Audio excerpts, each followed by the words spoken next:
stories on the table and hitting my hot buttons at this hour. Well, I'll call timeout right away. Liberals, are you ready to fight this? I am. The tan man's got the gavel. So now I want to know, where are all the jobs? Boehner and the Republicans, they're already reversing on promises, and he's pretending to be a real man of the people. Well, I've got a story that has me fired up off the bat tonight. John Boehner has just become the Speaker of the House, and America, I think, is going to live to regret this. The tan man.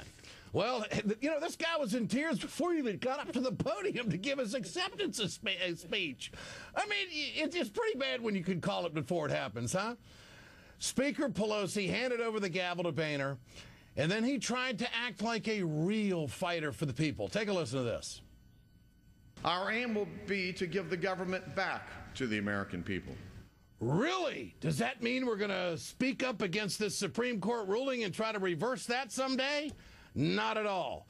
Boehner has absolutely no idea what the American people want. This is the guy that led his party fighting every jobs bill, every health care bill, every proposal that was out there, and he proved that he really didn't give a damn about the deficit when all he could talk about was extending the Bush tax cuts, and oh, by the way, we got to make them permanent.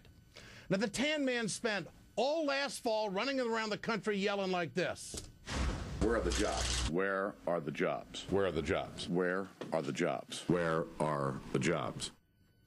Now, you know what's interesting about this? And I was paying close attention to this today.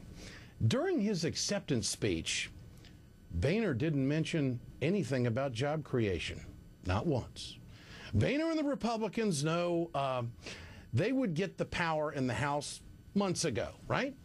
But they still have not offered a single idea on how to create jobs. Well, they don't have a pregame show because they got no game. They got no plan. Instead, they've laid out a laughable agenda for the first few days in session. Now, you got to feel good about this one. On Thursday, they will be reading the Constitution by members of the House, followed by a resolution to cut the congressional budget. I think it's by a few $1,000 per office. Big deal. Window dressing. And on Friday, they plan to introduce a resolution for repealing the, quote, job-killing health care law act. Then they're going to do what?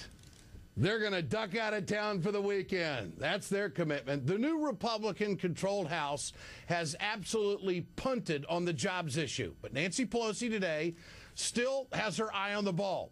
She laid down this challenge to the tan man and the new Republicans.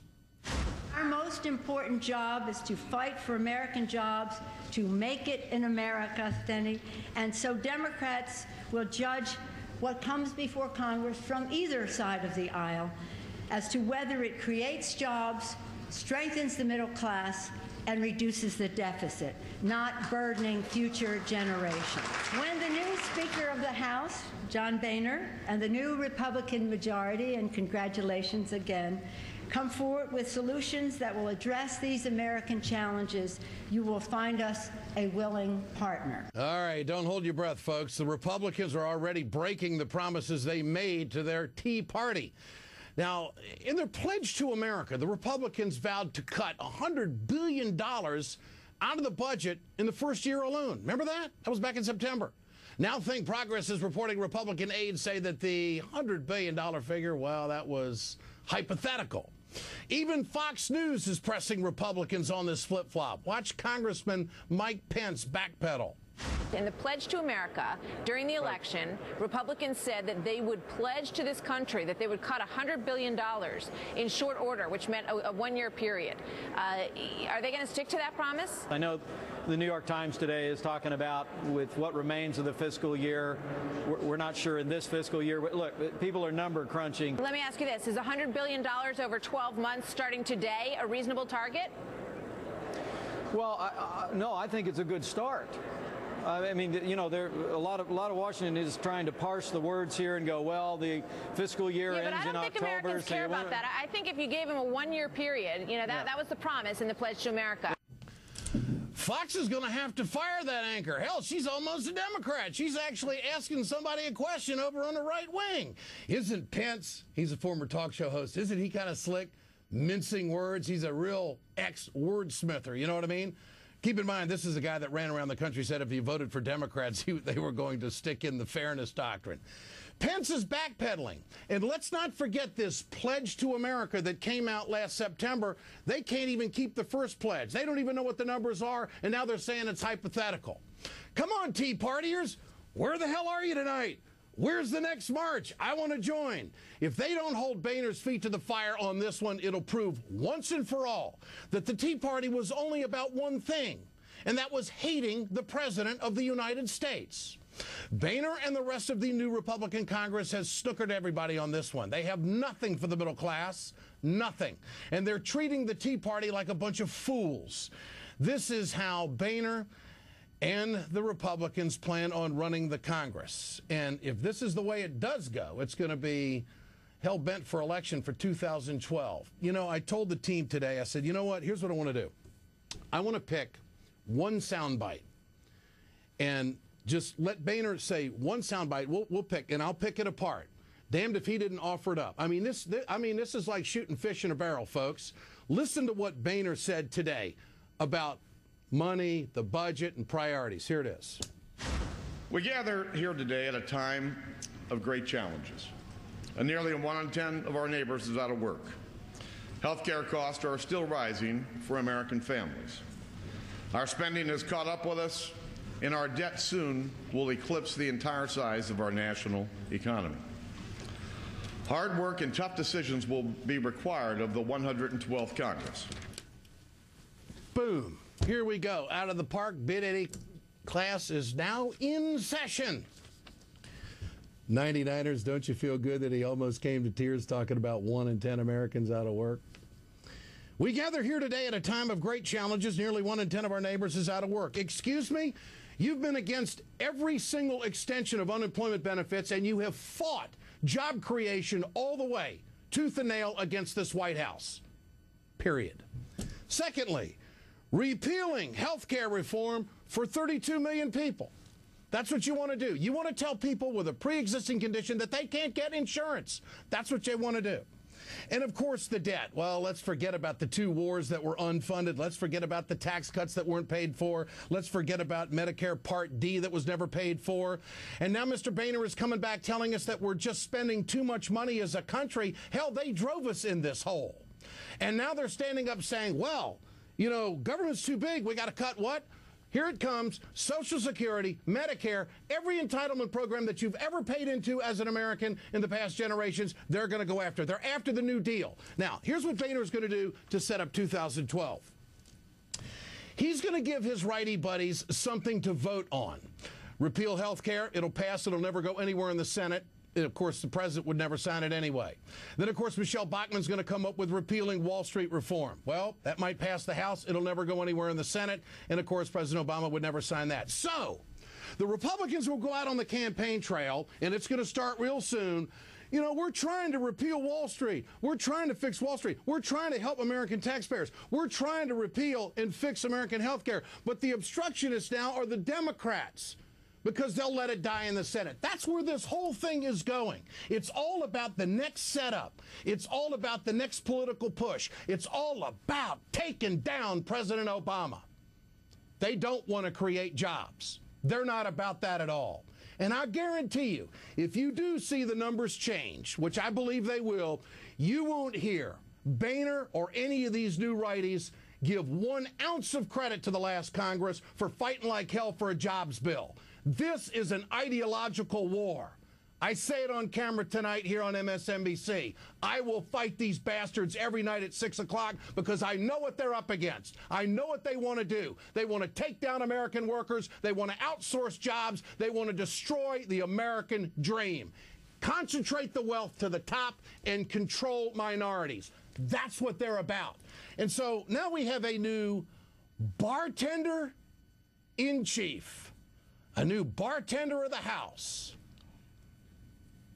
Maybe he does have some issues. Another show coming up on that. Get your cell phones out tonight, folks. I want to know what you think in tonight's text survey question. Do you think John Boehner has any idea how to create jobs? Text A for yes, text B for no to 622-639. I'll bring you the results later on in the show. Joining me now is Congressman Jim McDermott of Washington. Congressman, good to have you with us tonight. Good to be back, Ed. Your take on this ceremonial handing of the gavel today. Do you think Mr. Boehner will be a different speaker than he was a minority leader? No, he was against everything for the middle class, whether you're talking about health care or you're talking about unemployment insurance or you're talking about aid for students to go to school. Every single thing he voted against. Now he's in charge. He has to come up with the plan. And what does he have? If you look at his plan for the next 3 weeks, it's all about a silly stunt that they're doing to try and repeal the Health Care Act. It has nothing to do with jobs whatsoever. In fact, they know it's going to fail, and they're just going through this because they think that the Tea Party leadership is so stupid they won't understand that this stunt is just to get them to think that they were on their side. Bernie Sanders told me today that he thinks this is going to be the most radical Congress ever. Do you agree with that? I do. I think that up to this point, they've talked about they're only going to do things if they can repeal Social Security or get private accounts, if they can privatize Medicare, they simply are destroying the New Deal. That's the whole point here. That's it. And I think that they are going to try to do that, but they're going to wind up discovering that the American people are not stupid, and they are listening, and they're going to say, hey, wait a minute, we bought a pig in a poke. This guy said he was going to bring jobs, and what he's doing is taking away our safety net and making it worse for us. That is not going to sell in 2012. They are intent on bringing down the president. That is their one and only goal. That's what Mr. McConnell said, and I don't think it's any different in John Boehner's head. But we will have to, American people will have to discover that for themselves. They will, and it's going to hurt because I think that their agenda is going to be brutal for American workers. And as I said in my commentary, it's all about setting up the next election. They want to call you, the Democrats, the obstructionists. That's what this vote is all about, because we all know it's not going anywhere in the Senate, correct? That's absolutely how I see it. They're going to, if they don't change the rule on the filibuster in the Senate, they are going to put a bunch of baloney over there, which is going to be put on hold or put on some kind of filibuster hold, and it will never be brought to a vote. I think if the Senate changes their rules and forces these guys to come out and actually stand there for hours and hours and hours and debate it in front of the public, make them own these filibusters. They can't just sit and let her in, well, I put a filibuster on this. They got to go out on the floor for 10 hours or 15 or 20 and argue it. It'll become clear how vacuous, how empty, how nothing their plan really is. Congressman, good to have you with us tonight. Keep up the fight. Don't worry, we'll be here. It is going to be a very passionate fight, and I just know I haven't had anybody in my earpiece since I started tonight, and management's not saying I'm over the top. I just referred to the Republicans as a term I probably shouldn't have used, but I know what they just infuriate me. I don't think they're honest brokers. I think they're out to destroy unions. I think they're out to destroy the working folk of America. I think they have nothing on the table for the middle class Americans out there who haven't had the breaks that the top 2% has had. So if I offended some of you by that term I used a few moments ago, I apologize. Maybe I've had too much. In our text survey, I asked, do you think that John Boehner has any idea to create jobs? 25% of you said yes, 75% of you said no.